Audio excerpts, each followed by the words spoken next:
Welcome to my channel. ఈ వీడియోలో ఒక స్వింగ్ ట్రేడింగ్ ఆపర్చునిటీ గురించి డిస్కస్ చేద్దాం. ఈ అనాలిసిస్ కంప్లీట్లీ నా వ్యూ అండి.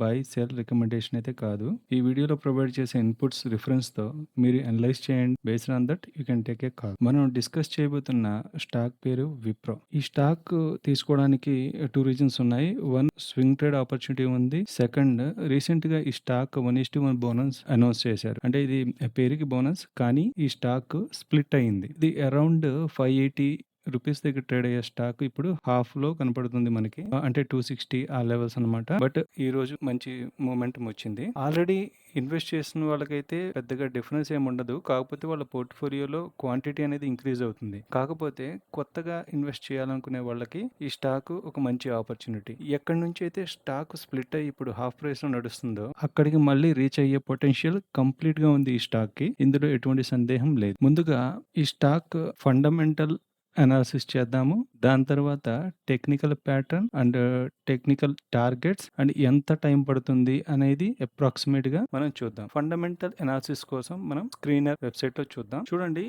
ఇది 3 lakhs crore మార్కెట్ క్యాప్, ఒక లార్జ్ క్యాప్ కంపెనీ ఇది. తర్వాత దీని ఆర్ఓసిఈ చూడండి, ఆర్ఓఈ చూడండి. ఇవి రెండు చాలా ఇంపార్టెంట్ అనమాట. ఆర్ఓసిఈ అంటే return on capital employed, ROE అంటే రిటర్న్ ఆన్ ఈక్విటీ. ఈ return on capital employed and return on equity అనేవి 15% కంటే ఎక్కువ ఉంటే అవి మంచి కంపెనీ అని చెప్పి, ఫండమెంటల్ గా స్ట్రాంగ్ గా ఉందని చెప్పి మనం చెప్పొచ్చు. సో ఇక్కడ రిటర్న్ ఆన్ క్యాపిటల్ ఎంప్లాయిడ్ చూడండి 16.9 and ROE 14.3. So accepted. And డెబ్ట్ టు ఈక్విటీ కూడా చూడండి 0.24. Okay, which is also can accepted. తర్వాత పిఈ, స్టాక్ పిఈ చూడండి. ఈ పిఈ అనేది 26.8 ఉంది. ఇది ఇండస్ట్రీ పిఈ కంటే ఎక్కువ ఉంటే ఓవర్ వాల్యూడ్, తక్కువ ఉంటే అండర్ వాల్యూడ్. సో ఇండస్ట్రీ పిఈని చూద్దాం. చూడండి, ఇండస్ట్రీ పిఈ 34 ఉంది. సో ఇది under value stock, which is also good sign. ఒకసారి క్వార్టర్లీ రిజల్ట్స్ చూద్దాం. చూడండి, fourth largest company in IT. Wipro అంటే ఓన్లీ ఐటీయే కాదండి, ఇంకా సమ్ అదర్ సెక్టార్స్లో కూడా దీని ప్రెసెన్స్ ఉంది. ఎగ్జాంపుల్ ఎలక్ట్రానిక్స్లో ఉంది, ఎఫ్ఎంసీజీలో కూడా ఉంది. సో ఇంకా అదర్ సెక్టార్స్లో కూడా ఉంది. ఒకసారి చెక్ చేయండి. చూడండి, క్వార్టర్లీ రిజల్ట్స్ చూసినట్లయితే సెప్టెంబర్ 2021 19,000 crore నుంచి 22. అండ్ దీని క్వార్టర్లీ రిజల్ట్స్ చూద్దాం. నెట్ ప్రాఫిట్ చూడండి, కన్సిస్టెంట్ గా 3,000 crore, ఆల్మోస్ట్ సమ్ టైమ్స్ 2,800, 2,700, అంటే ఆన్ యావరేజ్ 2,500 అయితే ఏ క్వార్టర్లోనూ తగ్గలేదు. And profit and loss statement కూడా చూడండి. అంటే ఈ వీడియోలో మెయిన్ పారామీటర్స్ కవర్ చేస్తున్నాను. ఇక్కడ కనబడేవన్నీ మనకు అవసరం లేదు. ఏ పారామీటర్స్ అయితే మనకి ఇంపార్టెంట్, ఆ పారామీటర్స్ బేస్ చేసుకుని ఒక స్టాక్ ఫండమెంటల్ గా స్ట్రాంగ్ గా ఉంది అనే దాని గురించి కొద్దిగా సింప్లిఫైడ్ మేనర్ లో మీ ముందు ప్రజెంట్ చేస్తున్నాను. Profit and loss trailing 12 months, అంటే ఇంకా నెక్స్ట్ క్వార్టర్ కంప్లీట్ అవ్వలేదు. నెట్ ప్రాఫిట్ చూడండి 11,800 crores. 6,000 నుంచి స్టార్ట్ అయింది, 11,800, అంటే ఆల్మోస్ట్ ప్రాఫిట్ అనేది డబుల్. నెక్స్ట్ ఇక్కడ బ్యాలెన్స్ షీట్ చూసినట్లయితే రిజర్వ్స్ చూడండి 26,000 నుంచి 80,000. చూడండి ఆ డిఫరెన్స్. తర్వాత డెబిట్ బారోయింగ్స్ కానీ ఇవి 80,000 crores ఉన్నప్పుడు 19,000 crore 0.24 మనం ఇందాక చూసినట్టు ఇది ఓకే, యాక్సెప్ట్ చేయొచ్చు. And current work in progress చూడండి 846 crores. అంటే ఈ వర్క్ ఇన్ ప్రోగ్రెస్ లో ఉన్న అమౌంట్ వన్స్ ఆపరేషన్స్ లోకి వచ్చిన తర్వాత, అంటే ఈ అమౌంట్ పైన మనం ప్రాఫిట్ గెయిన్ చేయొచ్చు. So trailing 12 months amount plus ఇది రెండు కలుపుకుంటే చూడండి highest ever net quarterly net profit అని చెప్పి చెప్పుకోవచ్చు. ఎందుకంటే ఈ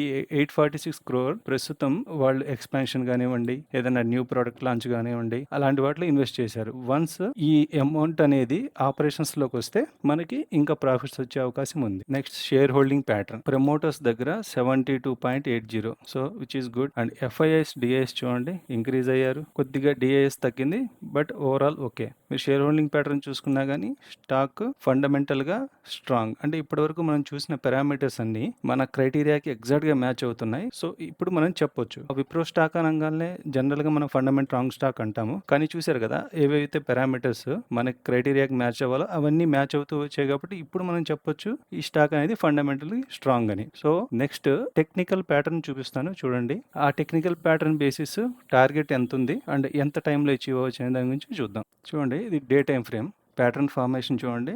కప్ విత్ హ్యాండిల్ ప్యాటర్న్ అంటారు దీన్ని.